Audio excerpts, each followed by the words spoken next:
ओम शांति। ओम शांति। सभी मुस्कुरा के बोलो ओम शांति। सबने मुरली सुनी है? कोई रह गया, लेट आया है, वो हाथ खड़ा करो। अभी अभी पहुंचे होंगे 11 बजे के बाद। बहुत अच्छा। चलो, सुबह सुबह सुनते हो? फिर कहीं यूट्यूब चला के ऐसे सुनी थी? कई बार रिवीजन हो जाती है। साइंस, टेक्नोलॉजी, अच्छे अच्छे साधन सब बन गए, परंतु पहले दादियों के ज़माने में सब नहीं था। फिर भी दादी की मेमोरी, दादी जानकी को कभी आपने नज़दीक से देखा और उनका जब सुनते हैं ना, चाहे वो नयों को मिलते या पुरानों को मिलते, बड़े प्यार से सिर्फ मुरली की बातें करते थे। मुरली को सुना, मुरली पढ़ते थे, मुरली रिवाइज करते थे, मुरली हाथ में रहती थी। मतलब दिन में कई बार सिर्फ मुरली का अध्ययन, कि मुरली को रग रग में बसा लेना है।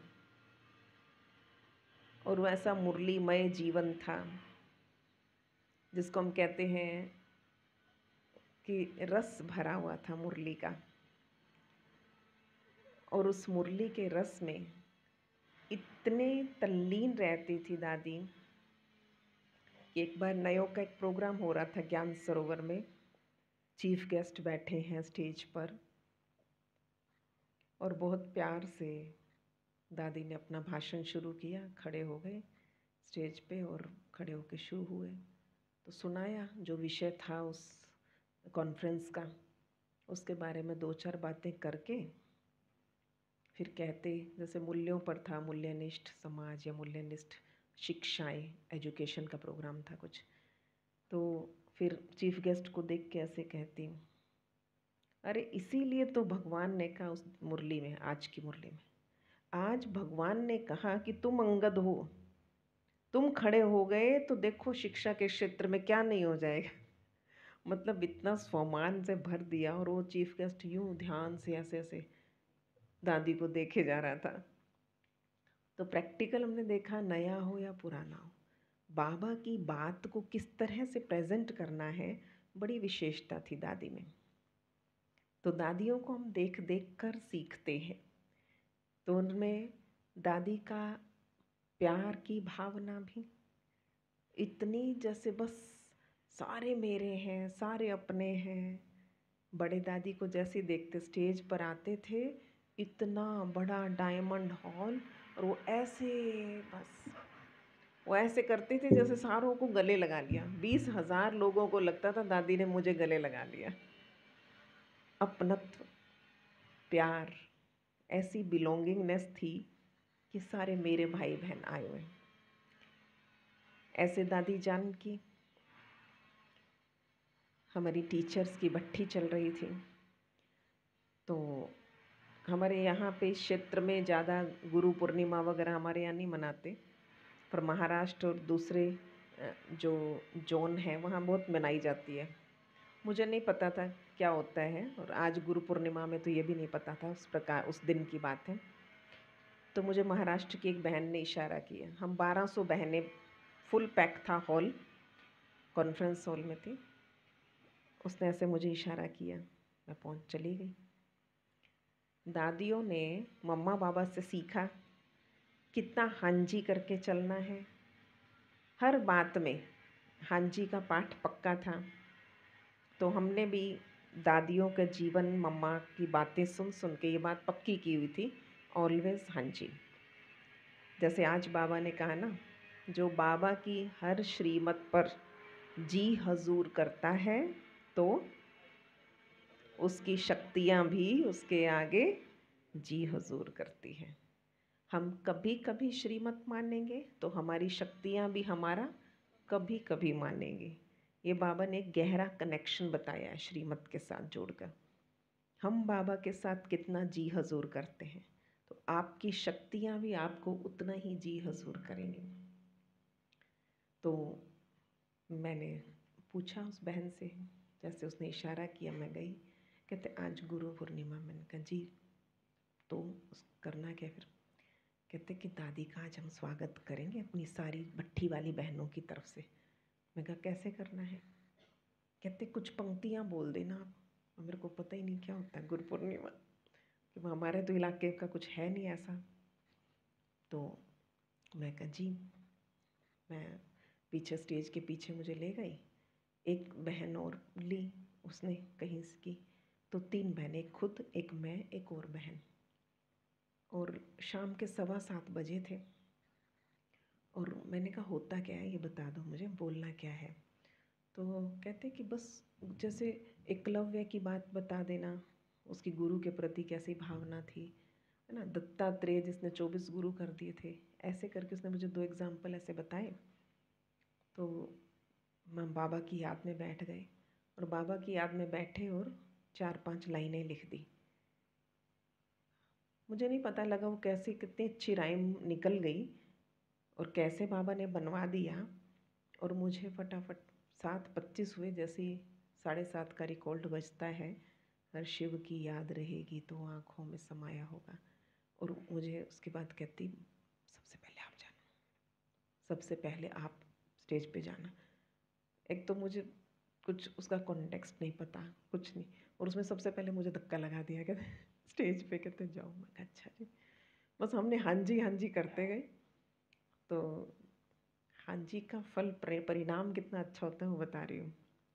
तो जैसे ही वहाँ गए और वो 4 पंक्तियाँ जो बाबा ने लिखवा डाली थी उसी वक्त, बिल्कुल 2 मिनट बस ऐसे योग में बैठे थे, और जो आया मन में वो उतार दिया कलम से कागज़ पर। तो स्टेज पर दादी बैठे हैं, तो मैं खड़े होकर वहाँ सुना रही हूँ यहाँ पर, और दादी स्टेज पर इस तरह बैठे। तो दादी को देखा और हमने वो 4 पंक्तियाँ गा दी गुरु की महिमा में, इस तरह कि हमारे लिए तो साक्षात बाप समान आप ही हो, क्योंकि हमने सतगुरु को नहीं देखा परंतु आपको देखा। इस तरह अपने भाव प्रकट किए। तो जैसे ही मैंने सुनाया, दादी ऐसे मुझे देखते और ऐसे बैठे बैठे मुझे ऐसे किया। मैं तो वहाँ से दौड़ती उस डायमंड हॉल की स्टेज पर कॉन्फ्रेंस हॉल की स्टेज थी, तो मैं दौड़ती हुई दादी के पास गई, और दादी ने इस प्रकार बहुत प्यार किया, और सारा हॉल देख रहे हैं, सारा हॉल तालियां बजाने लग गया। बाद में मैंने जाकर उन बहनों को बताया, मैं कहा दादी बड़े इंटेलिजेंट है, बड़े चतुर हैं। सबको क्या दिखाई दे रहा था कि दादी बस मुझे ही प्यार कर रहे हैं, मुझे गले लगा लिया वजह से। पर मुझे पता है वहाँ बिल्कुल ऐसे किया और ऐसे कर दिया, मतलब इतना अटैचमेंट शो भी कर दें और ऐसे डिटैच, गले के चिपकाया भी नहीं, लगाया भी नहीं।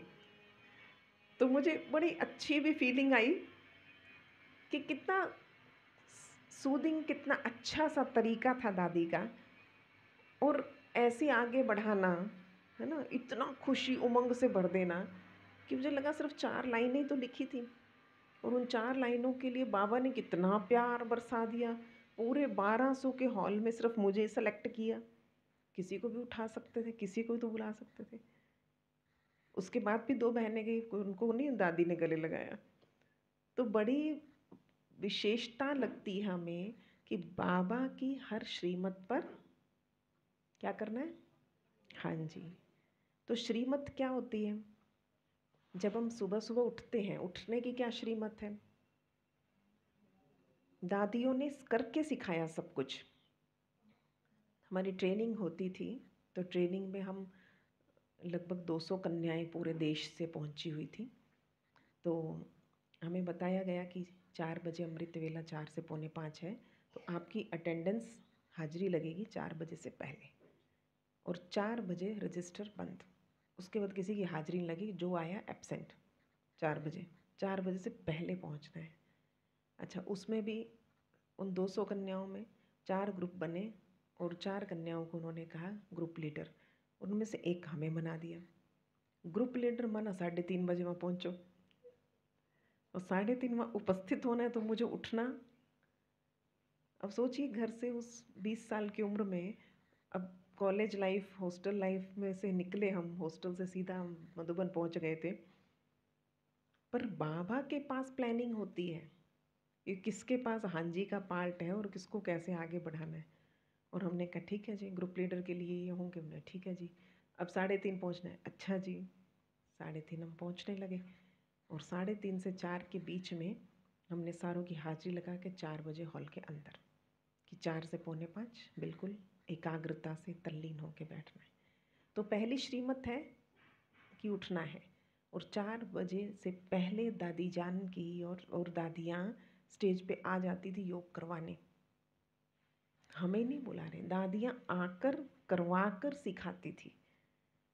दादी खुद बैठे हैं। अब आप सोचिए, तो दादी भी तो 3:30 से पहले उठ रही है ना, वो भी तो मुंह हाथ धोकर तैयार होके 4 बजे से पहले स्टेज पे पहुंच रही है। अब हमारी आंख बंद हो सकती है कि 3:15 3:30 हमारी आंख खुले और हमें ये याद आता था दादी जान की स्टेज पे पहुंचने वाली है, तो आंख बंद हो सकती है हमारी। जब दादी मेरे से 4 गुना उम्र, मैं 20 साल की, दादी 80 साल के थे उस टाइम, मेरे से 4 गुना उम्र की, वो जब स्टेज पे, तो मैं बिस्तर पे क्या कर रही हूँ? अंदर से प्रेरित करता था दादियों का व्यवहार, दादियों का प्यार, दादियों की चाल चलन। और आज जो बाबा ने वरदान दिया, निद्रा जीत, तो दादियों ने ही सिखाया हमें निद्रा जीत बनना। चाहे कुछ भी हो, एट एनी कोस्ट, निद्रा जीत भगवान ने वरदान दिया ना, तो वरदान दिया उसने तो मैंने लिया। भगवान ने वरदान दिया, हम ये कहते हैं ना आज बाबा ने ये वरदान दिया, तो क्या मैंने लिया? लिया? ऐसे रोज अपने आप से पूछना है कि बाबा ने आज निद्रा जीत का वरदान दिया है, तो कैसे निद्रा जीत बनेंगे?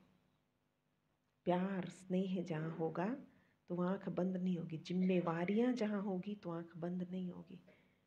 तो वो दादियों को देखा हमने कैसे दादी जान की, क्योंकि अभी दिन आ रहा है ना 27 तारीख को, इसीलिए हम आज ब्रह्मा भोजन सारा उसी का मनाया ना, कि दादी के निमित्त भोग लगेगा। तो दादियों की याद पूरा महीना हमें आती रही।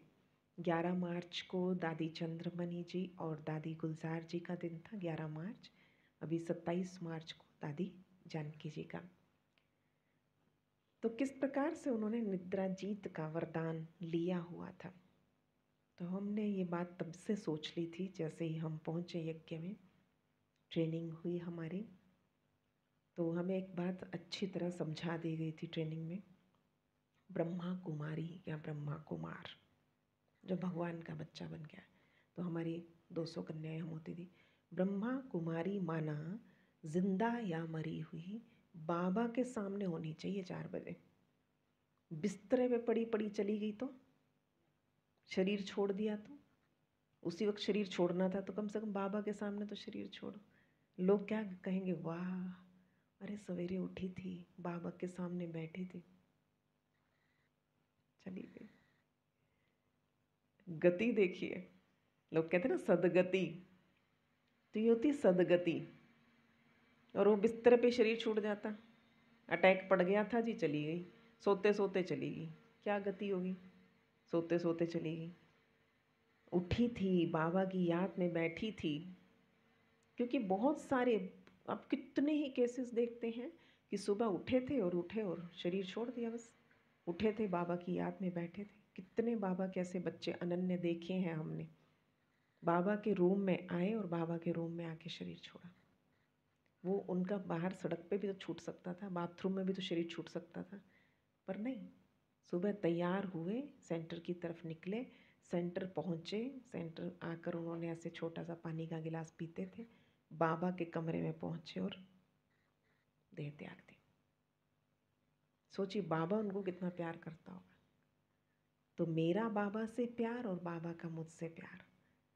तो दादियों का जीवन देखा तो दादी गुलजार, दादी जानकी स्टेज पे आते थे, दोनों हाथ पकड़ कर आते थे, क्योंकि साथ साथ कॉटेज था दोनों का, शक्ति भवन। तो अगर दादी गुलजार ने निकलना है, कहते थे दादी शाम को आपकी क्लास है, तो दादी जानकी को पकड़ लाती थी। और दादी जानकी की क्लास है, बोला जाता था क्या दादी जानकी, पर नहीं, वो एक दूसरे के बिना आते ही नहीं थे। दादी जानकी ने निकलना, गुलजार दादी को कोटे से, दादी तैयार हो आप, और वहाँ से हाथ पकड़ के लेती आती थी। और कितने इतना प्यार उस 80-90 साल तक हमने उनको देखा है, और दोनों के दोनों हाथ पकड़ के स्टेज पर आ रही हैं। दोनों एक दूसरे से जो प्यार, कितनी आत्मीयता, उसमें कहीं अटैचमेंट वाली, लगाव वाली फीलिंग नहीं थी उसमें कहीं भी। तो डिटैच भी रहना है। हर रोज़ दादी जब लंदन चले गए थे, बड़े दादी को हर रोज़ वहाँ का समाचार देते थे। उम्र में भले दादी जानकी बड़े थे, पर बाबा ने ओहदे में निमित्त बनाया था दादी प्रकाश मणि को, तो वो हमेशा उनको बड़े दादी कहती थी, और हमेशा कहते थे दादी को निमित्त बनाया बाबा ने, इसीलिए वो हर समाचार दादी को देती कि दादी आज ये हुआ, दादी आज ये। कोई दिन नहीं होता था कि दादी जानकी का लंदन से फ़ोन ना आता हो और समाचार ना देती हो। निमित्त के प्रति रिगार्ड, रिस्पेक्ट। आप कभी फ़ोन करते हो कि आज मैं दीदी आज क्लास में नहीं आ पाऊँगी? आपने कभी फ़ोन किया? कौन कौन फ़ोन करते हैं? एक भाई करते हैं, कभी कभी कर लेते, कभी भूल जाते। कितने भाई बहन पता है क्या कहते हैं? दीदी हम सोते हैं, कानू थानू तंग किता, फिर क्यों आपको डिस्टर्ब करें? मतलब आप हमें अगर फ़ोन करें तो हम डिस्टर्ब होंगे क्या? हमारा परिवार कौन सा है? लौकिक दुनिया तो छोड़कर आ गए। हमारा परिवार क्या है? आपका परिवार भले हो सकता है, आप अपने 2-4 बच्चों के, 5-6 लोगों के परिवार को आप परिवार कहते होंगे, पर हमारा परिवार सिर्फ यही है। हमारा और कोई परिवार नहीं है। हम वो छोड़कर यहाँ आए हैं। और जब भाई बहने कहते हैं दीदी सानू लग गया कि फिर की तुहानू डिस्टर्ब करिए, मतलब नहीं जाना तो नहीं जाना, आगे तो आगे। आपकी एक एक सीट खाली होती है, हमें दिखता आज ये भाई नहीं आया, आज ये बहन नहीं आई। दादियों की भी मेमोरी बड़ी शार्प होती, वो सीट देख के पता लग जाता था कौन आया कौन नहीं आया। जैसे बाबा के टाइम में होता था, बाबा कहते वो भाई क्यों नहीं आया आज क्लास में? बाबा उसके पैर में मोच आ गई है। बाबा कहते पैर में ही मोच आई है ना, कान तो ठीक है, मुरली तो सुन सकता है, उसको कमरे से स्ट्रेचर पे ले आओ। कमरे में बैठा है, बाबा ने उसको स्ट्रेचर पे बुलवा के और क्लास में बिठाया। मुरली के प्रति रिगार्ड, रिस्पेक्ट क्या होती है? दादी जानकी को जब पता लगता है आज मेरी क्लास है, आज इतने भाई बहने डायमंड हॉल में पहुंच गए हैं, दादी की कैसी भी तबीयत होती थी, दादी ठीक हो जाती थी कि शाम को आज मैंने मिलना है, आज 18,000 पहुंच चुके हैं और आज मैंने क्लास में मिलना है। बस शाम तक दादी अपने आप रिकवर कर जाती थी और ठीक हो जाती थी। सेवा, बाबा की सेवा है, बाबा के बच्चे आ रहे हैं। तो दादियों को हमने एक बहुत बहुत नशे में देखा है, कितना प्यार सेवा से, कितनी लगन, कि उस सेवा के लिए जैसे ही कदम बढ़ता था और शरीर ठीक हो जाता था। उनके साथ मोहिनी दीदी, जयंती दीदी बहुत लंबे समय रहे, तो वो अनुभव सुनाते थे कि ऐसी कंडीशन कि दादी रिकवर हो ही नहीं रहे हैं, दिन पे दिन डाउन डाउन डाउन होते जा रहे थे। विदेश की घटना थी, और एक बहुत 3 महीने पहले विदेश में वो प्रोग्राम बन चुका था और उस प्रोग्राम की डेट पास आती जा रही थी, और दादी की तबीयत बहुत डाउन हो चुकी थी कि दादी से उठा बैठा चला नहीं जा रहा था।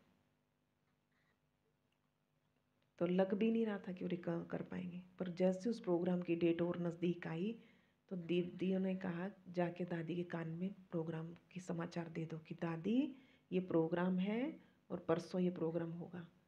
उसी दिन दादी की रिकवरी शुरू हुई। कहते हाँ प्रोग्राम है, मुझे याद है। कहते एकदम से दादी कहती आँख खोली, कहते मैं जाऊँगी इस प्रोग्राम में, और दादी ठीक होनी शुरू हो गई। और उन 3 दिन के अंदर अंदर दादी ठीक हुई और दादी उस प्रोग्राम में गई।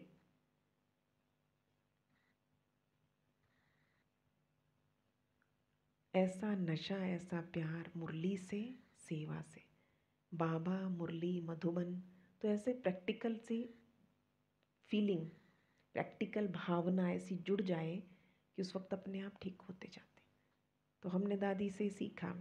एक बार मुझे भी वायरल चल रहा था। तो रात को जब आँख खुली फिर मैंने टेम्परेचर देखा। मतलब कोई भी दिन हो 365 दिन में कोई गला बैठ गया तो अलग बात है, बाकी हम 365 दिन में कभी मुरली मिस नहीं की कि मुरली ना सुनाई हो हमने सुबह। तो एक दिन ऐसी रात को उठे तब हमने चेक किया तो 103 104 बुखार था। तो 2 बजे, रात के 2 बजे थे, तो हमने एक टैबलेट खाई और फिर सो गए। 4 बजे आँख खुल गई। 4 बजे उठ के अमृत वेला किया, नहाए धोए, कोई नहीं, हमने दोबारा टेम्परेचर चेक किया और नहा धो के मुरली क्लास में पहुंच गए। मुरली सुनाई, मुरली सुना के जब नीचे आए हैं कुछ नहीं, मुझे लग ही नहीं रहा था कुछ है, कोई शरीर गर्म है इतना सा भी नहीं लग रहा था। और जब वापस आ गए, आकर मैंने चेक किया तो 102 था तब भी, और बिल्कुल ऐसे ठंडा आराम से बिल्कुल कंफर्टेबल। कुछ भी हो जाए कि बाबा ने सेवा दी है, बाबा ने जिम्मेवारी दी है, मुझे निभानी है। तो ये हमने दादियों से सीखा।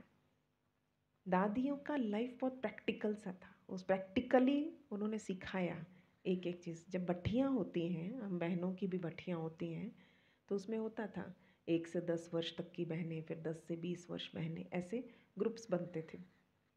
सोचिए दादियों को एक एक बहन की चिंता थी कि सब आए, सब पालना लें, बाबा के घर में आए। तो हम सभी बहनों की ड्यूटीज़ लगती थी, जैसे जैसे दीदी ग्रुप बनाते थे तो हम सब जाते थे। तो हमें लगता था कि एक एक पे कितनी पालना की जा रही है, सबके प्रति इतनी अच्छी क्लासेस, इतना अच्छा ज्ञान योग, इतना अच्छा भोजन पानी सब कुछ। तो ये पालना ही तो है कि एक एक आए, रिफ्रेश होकर जाए और कुछ सीख कर जाए।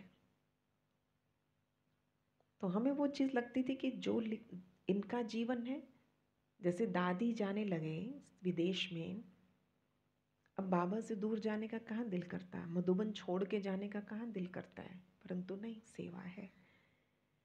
तो अव्यक्त बाप दादा से मिले दादी जान की, और विदेश जाना था तो बाबा से छुट्टी लेने, तो अव्यक्त बाप दादा मिले और बाबा ने कहा दूर कहाँ हो, जहाँ जाओगी वहीं मधुबन बना देना। तो दादी ने ये लक्ष्य शुरू से रखा, जहाँ भी विदेश में सेंटर खुला वहाँ की दिनचर्या हूबहू वही हो जो मधुबन की दिनचर्या हो। कि इस समय अमृत वेला, इस समय मुरली क्लास, इस समय नुमा शाम योग, तो मतलब प्रैक्टिकली वहाँ होने चाहिए कि नुमा शाम योग है तो दादी इस समय नुमा शाम योग में बैठी होंगी। तो ऐसे उन्होंने प्रैक्टिकली सारा का सारा सेटअप बना दिया, और जहाँ मर्जी चले जाओ वहीं मधुबन की फीलिंग आती। तो हमारे बहुत नज़दीक रहे, दादी अचल दीदी थे यहाँ पर चंडीगढ़ में, तो उन्होंने दादियों से सीखा, पालना ली, चंद्रमणि दादी और सबके साथ होते थे। तो हमने उनके जीवन की पंक्चुअलिटी देखी, तो वो चीज़ देख के योग के प्रति लगन, तो वो देख कर हमने ये बात सीख ली थी कि मुरली क्लास से आधा घंटा पहले योग कराना है। बहन स्टेज पे बैठ के योग करवाएगी, क्योंकि खुद कराते थे। तो ये चीज़ हमारे मन में बस गई। तो कहीं और किसी एरिया की बहनें आती हैं तो वो इस चीज़ से बहुत हैरान होती हैं, प्रभावित होती हैं कि बहनें आधा घंटा पहले योग स्टेज पे बैठ के कराती हैं, फिर मुरली शुरू होती है। तो भाई बहन भी दौड़े आते हैं कि नहीं, मुरली शुरू होने वाली है, पर मुरली थोड़ी कि मुरली में ही पहुंचना है, मुरली नहीं सुननी है। बड़े भाई बहनों ने ये सिखाया। भ्राता अमीर चंद जी होते थे, तो भ्राता जी ने कहा, मैं जब छोटा था, कुमार थे, 19-20 साल के थे, कहते मैं ज्ञान में आया, करनाल में मनोहर इंदिरा दादी थे। 2 मिनट साइलेंस, रिकॉर्ड का टाइम हो गया।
बात कौन सी चल रही थी?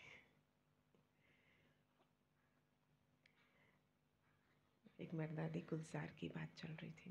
तो दादी गुलजार बड़े प्यार से ऐसे क्लास कराते। अरे दुनिया वाले कहते हैं ये ब्रह्मा कुमारियाँ घर बार छुड़ा देती है।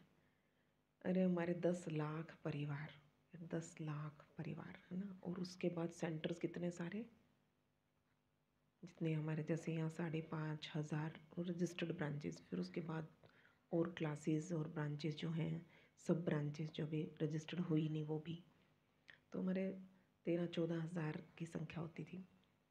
कहते और विदेशों में चले जाओ, फिर विदेशों की सारे के सारे रिट्रीट सेंटर, कि हमारे तो घर इतने हैं कि हमें डायरी खोल के एड्रेस देखना पड़ता है।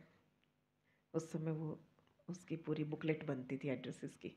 अब तो गूगल आ गए, तो गूगल पे सर्च करना होता है हम इस शहर में जा रहे हैं, इस शहर में हमारा घर कहाँ है, आप गूगल पे सर्च करो, ब्रह्मा कुमारी सेंटर मिल जाएगा आपको। तो इसीलिए हमारे तो घर इतने हैं, तो हम घर बार बनाते हैं। जितने आ गए, माना ये ढेरों सेंटर से सारे हमारे घर हैं। आप जहाँ भी जाएंगे मुरली मिस करते।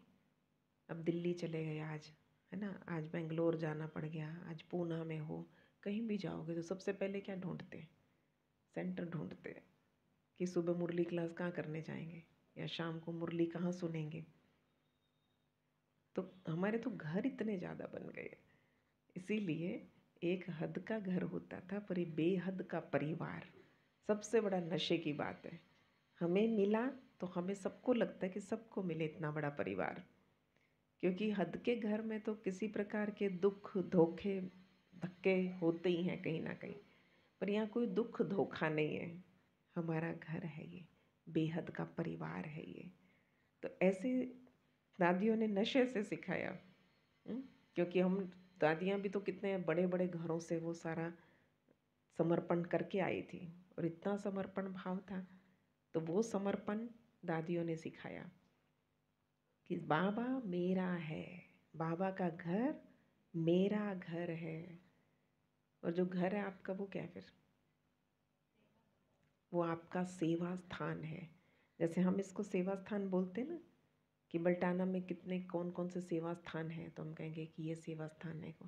तो ऐसे ही चंडीगढ़ में कितने सेवा स्थान, तो उसमें नाम आते हैं ना ये, तो इनको सेवा स्थान बोलते हैं सेंटर्स को हम। पर जब बाबा ने मुरली में सिखाया कि घर, ये आपका घर है, और जो आपका घर है वो क्या है? सेवा स्थान है। अब सेवा स्थान कहते ही फीलिंग कैसे चेंज होती है पता है? करके देखना, 3 दिन तक ये मान के देखो कि वो सेवा स्थान है। तो जब भी कोई ड्यूटी मिलती है, आपको यहाँ कोई ड्यूटी मिले कि भाई जी आप हॉल सेट करवा के जाना, बहन जी आप ये करना, तो हमें लगता है ना हाँ मेरी ड्यूटी है, दीदी ने ड्यूटी दी है, तो हमें वो अपनापन लगता है कि हाँ ये तो हमें पूरा करवा के जाना है, ऐसे नहीं चले जाना। तो सेवा स्थान पे हर चीज़ को बहुत रिस्पॉन्सिबिलिटी से किया जाता है। तो जब घर आपका सेवा स्थान है तो वहाँ भी रिस्पॉन्सिबिलिटी से करना है, जो जो ड्यूटी मिली हुई है आपको एक लौकिक दायरे में। तो वो ये थोड़ी ले आए, वो नहीं होता घर में कई बार छोटी छोटी बातों पे, इन बातों पे कलेश। सुबह आपको कहा था कि शाम को सब्जी लेते आना, फिर आप कहते हो आगे भूल गया। रिस्पॉन्सिबिलिटी, दीदी ने आपको कहा होता कि सब्जी लेके आना तो भूल जाते। तो वहाँ भी एक रिस्पॉन्सिबिलिटी। सेवा स्थान माना डिसिप्लिन। अब यहाँ की स्वच्छता, यहाँ की डिसिप्लिन दिखता है ना, तो सेवा स्थान माना बहुत स्वच्छ और पवित्र स्थान। तो घर जब सेवा स्थान बन गया तो घर कैसा होना चाहिए? स्वच्छ और पवित्र। आप देखिए पूरा का पूरा, सारा का सारा नज़रिया बदल जाता है। ये मेरा घर है। आप ड्यूटी कितने भी घंटों कर लो, घर तो आओगे। आप जिस दिन सेंटर नहीं आए, ये सोचे घर नहीं आए हम, आपको ड्यूटी दी थी, आप ड्यूटी पे बैठे रह गए, घर आए नहीं। ऐसा होता है क्या? घर तो जाना होता है ना। फिर भी लोकल है तो, बाहर होता तो अलग चीज़ होती है, पर ये तो लोकल है। आपको वहाँ ड्यूटी मिली, वो आपका सेवा स्थान है। तो सेवा स्थान को दिल से वो सेवाएं करो जो लौकिक में मिली होती है, परंतु घर तो आना है भाई। ये थोड़ी हफ्ते में 1-2 बार मुरली सेंटर पे सुन लेते हैं, बाकी ऑनलाइन सुन लेते हैं। नज़रिया बदलता जाता है। जो सुबह जो आकर सेंटर पर मुरली नहीं सुनते, तो पता क्या कहेंगे आजकल की भाषा में? दीदी हम सुबह सुबह ना उषा दी की मुरली सुन लेते हैं, फिर आशा दीदी की मुरली सुनते हैं, फिर इनकी, मतलब 2-3 मुरलियाँ तो फिक्स है। हम सुबह सुबह किसकी मुरली? उषा दीदी की मुरली, आशा दीदी की मुरली। भूल गए ना कि बाबा की मुरली है। मुरली तो एक बाबा की है ना। ये उषा दीदी आशा दीदी की कोई मुरली होती है क्या? उषा दीदी से, आशा दीदी से मुरली सुन लेते हैं, पर मुरली उषा दीदी की नहीं है, मुरली बाबा की है। बाबा नहीं भूलना चाहिए। तो बाबा की मुरली उनके द्वारा सुनने, वो एक रिवीजन का पार्ट मिला हुआ है। जो मीडिया, टीवी, यूट्यूब से देखना है, सुनना है, वो रिवीजन के लिए होता है। सेंटर तो आना ही होता है। अब दादियों के टाइम में तो ना व्हाट्सएप थे, ना ये सब टेक्नोलॉजी थी। तो दादियाँ कैसे, जब शुरू में ज्ञान में चली, दादियाँ कैसे मुरली सुनने जाती थी? युक्तियाँ रच रच के, बहाने बनाकर, कैसे भी तरीके से वो सेंटर पहुंच जाती थी। सेंटर पहुंचना है। मुरली तो वही होती थी जो सम्मुख आके सुने। फिर मुरली, प्रिंटेड मुरली मिल जाना भी बहुत बड़े एक लक की बात होती थी। अब जिनको आने नहीं दिया जाता था, तो बाबा को लगन होती थी कि इनके पास मुरली पहुँचे। तो ऐसे जो थोड़ा साहस के काम देने होते थे, तो हमारी चंद्रमणि दादी को देते थे। चंद्रमणि दादी को कहा कि वो फलानी गंगे दादी थी या मिट्ठू दादी कोई, तो उनको घर से आने नहीं दिया था। सारे घर वाले उनके कि भाई ये घर से नहीं निकलना, जाने नहीं देंगे तेरे को, तेरी टांगें तोड़ देंगे, और बहुत कुछ धमकियाँ देते थे। उसको कमरे में बंद किया, बाहर उसके बाहर वाले कमरे को भी लॉक लगा दिया, फिर मेन गेट भाई बाहर ना निकले, 3-4 ताले लगा दिए। अब वो कहते कि आप तन को ताले में रख सकते हो, मेरे मन को तो तालों में नहीं रख सकते, मेरा मन तो वहीं है। और उनको वो रोटी देवे तो रोटी ना खाए। मुझे मुरली नहीं सुनने दी आप लोगों ने, अपने घर वालों को। बड़ा प्यार।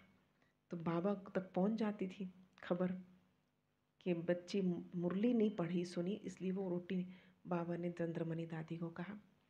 चंद्रमणि दादी उस घर के पिछवाड़े से वाटर पाइप्स जो होती हैं, और ये सीवरेज की पाइप्स होती हैं बड़ी वाली, पाइप से चढ़ी ऊपर। चिमनी होती थी रसोई में, किचन की चिमनी जो होती थी, तो वो चिमनी ऊपर छत पे खुलती थी, तो उन्होंने मुरली को लपेटा धागे में और वो नीचे छोड़ दी चिमनी से।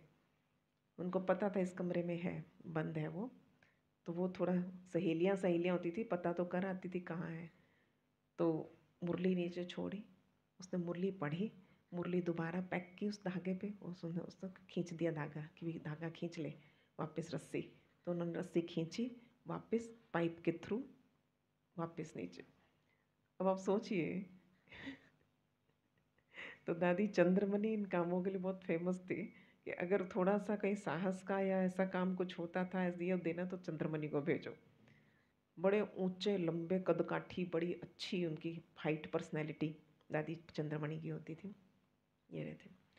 तो वो पंजाब के हेड थे, शेरे पंजाब बोलते थे बाबा इन्हें। और शेरे पंजाब के बहुत सारे काम करवाए बाबा ने इनसे। इनको जब रखा था अमृतसर में, आर्य समाज का और बहुत सारे संगठनों का बहुत विरोध था। वो यहाँ तक कह देते थे अगर यहाँ से इधर बाबा कहता तो धूमधाम से शिवरात्रि मनाओ।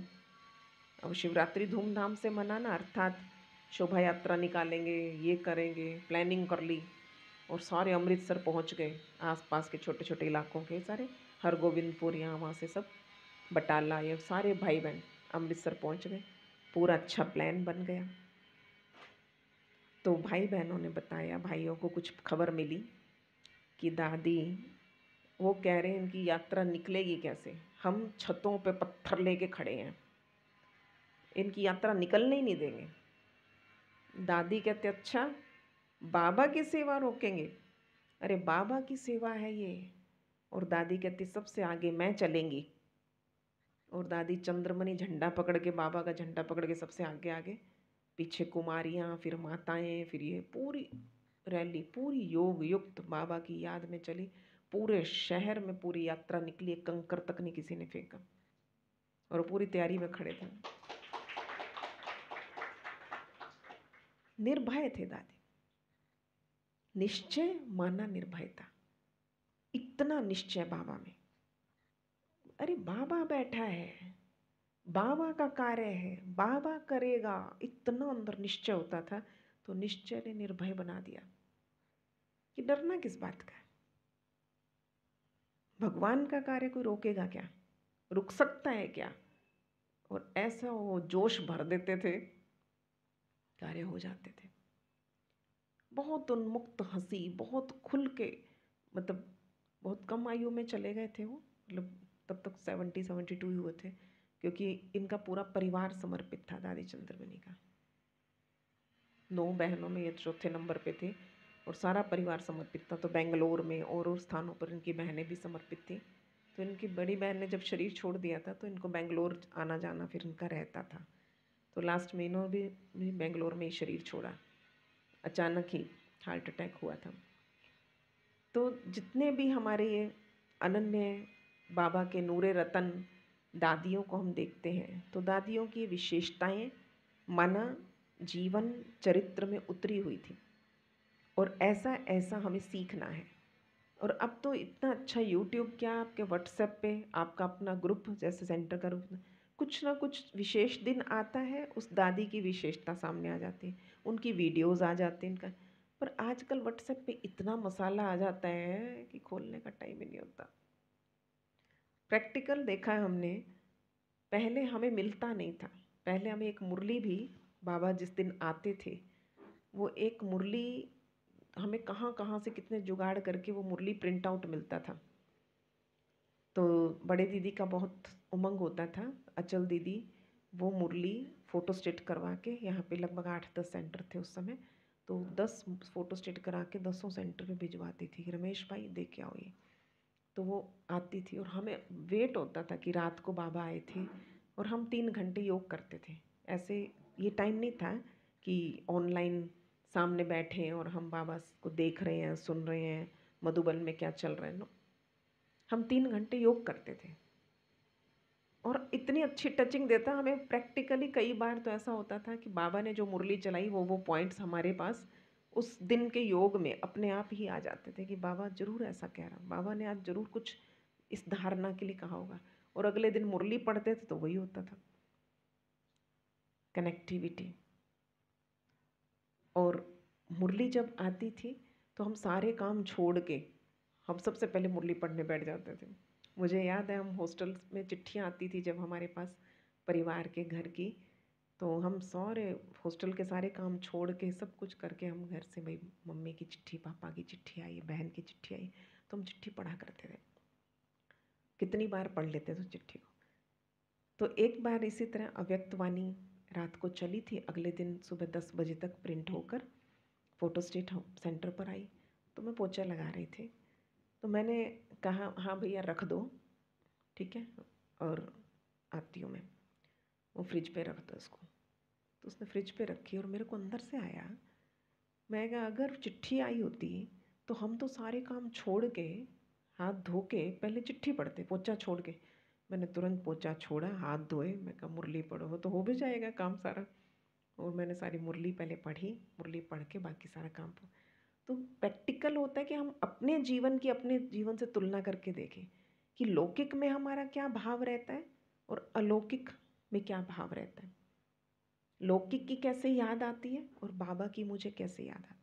लौकिक परिवार से मिलना जुलना, मेल जोल, संगठन की हमें फंक्शंस की कितनी चिंता रहती है, तो बाबा के फंक्शंस की कितनी वैल्यू रहती है मुझे, कि आज बाबा का फंक्शन, आज बाबा ने बुलाया, आज ये कितनी वैल्यू रहती है। वहाँ पता क्या करें दीदी, जाना ही पड़ता है। आप चाहे मजबूरी में जाओ चाहे ज़रूरी समझ के जाओ, जाते तो हो ना। और अगर बाबा के फंक्शन के लिए हम बहाने बना दें, दीदी आया नहीं जाएगा क्योंकि घर में गेस्ट आए हैं, दीदी ये हुआ है, दीदी वो हुआ है। आप सोचो गेस्ट ने तो 4 दिन के लिए आए, रहना आपके पास ही है। और बाबा का फंक्शन तो वही 1-2 घंटे के लिए होता है, 1-2 घंटे से ज़्यादा नहीं है। इतनी देर में तो आप गए और आए, इतना कह दो बस अभी आ रही हूँ, इतना कह के भी आ जाओगे ना तो भी आप फंक्शन अटेंड कर लोगे। अंदर से नशा, प्यार, आपसी एकता, बाबा का घर मेरा घर। तो दादियों का जीवन चरित्र बोलता था। उनको भाषण करने की आवश्यकता, उन्होंने भाषण तैयार नहीं किए कभी। उनका जीवन बोलता था, उनका चेहरा बोलता था, उनके चेहरे पर वो नशा दिखाई देता था। अरे बाबा, दादी जान की कहती थी मीठा बाबा, ऐसे करते थे कहते मेरा जी करता है खा जाऊं मैं बाबा को, इतना मीठा बाबा, ऐसे मतलब जैसे टेस्ट आ रहा है, जैसे बाबा मेरे साथ खड़ा है जैसे। तो ऐसे बाबा को अपने अंग संग रखना,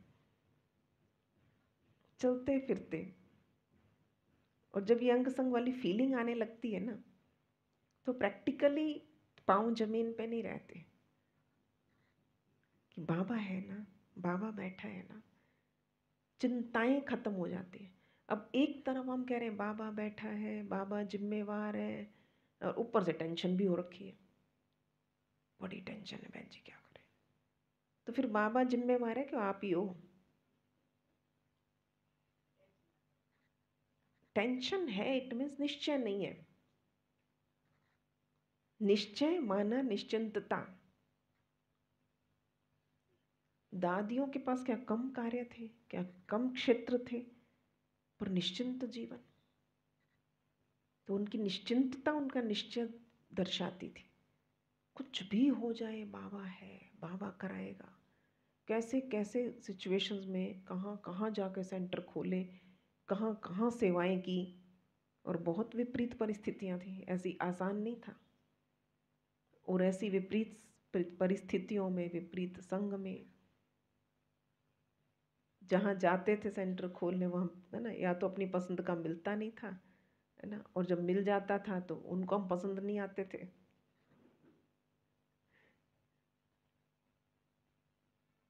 वो किसी ना किसी तरह से बहाने बनाते थे कि ये यहाँ से जाएं। अब प्रैक्टिकल ये होता था, थोड़े दिन वही सेवा हमें लगता था थोड़ा टिके, और तो प्रैक्टिकल ये होता था, बहुत विपरीत परिस्थितियाँ दादियों ने गुजारी। जहाँ जहाँ से दादियाँ पैदल, आजकल तो साधन हो गए, गाड़ियाँ होगी, गाड़ियाँ नहीं थी।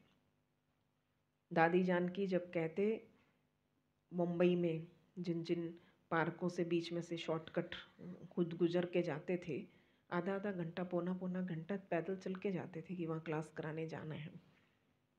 तो आज के ज़माने में आज मुंबई में बहुत सारे पार्क्स ब्रह्मा कुमारीज पार्क बन गए हैं। तो दादी को जब दिखाया, दादी ये पार्क ये भी ब्रह्मा कुमारीज को हैंड ओवर किया है और मेंटेनेंस हम रखते हैं। वहाँ जगह जगह स्लोगन्स, जगह जगह बाबा के वो सब कुछ ना कुछ लगाए हैं, तो सेवा बहुत होती है।